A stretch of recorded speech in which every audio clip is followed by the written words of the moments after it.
Үнэхээр бас өвөрмөц аялал байна. За тэгээд хүмүүс маань бол маш их гоё ч аялал болсон байна л да монголчууд маань. За тэгээд энэ удаагийн аялал бол цаг улирлын онцлогтой ч гэсэн бүсгүйчүүд маань голцоо гоё шин шөөбөндөө явах гээд хөвчлэн аялдаг. За тэгээд миний хувьд ч гэсэн бас сонирхол бас тийшээгээ бас давмгаалж байна.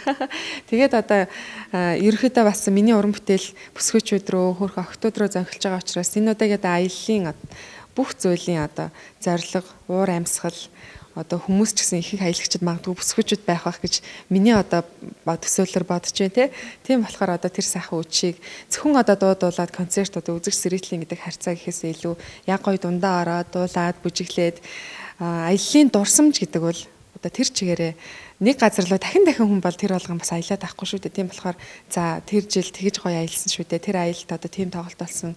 За сайхан хүндэлдэг дуучинтайгаа нэгэн сайхан үчиг бас сайхан дуулаад дээрэс нь гоё дурсгалын зургаад дуулаад ингээд гоё сэтгэлд нь бас нэг тийм гоё дурсамж үлдээсэ гэж бас бодож байна. Би ч гэсэн одоо уран бүтээлчийн хувьар дээрэс нь саялагчийн хувьар одоо энэ удаагийн аялалд оролцох гэж байна.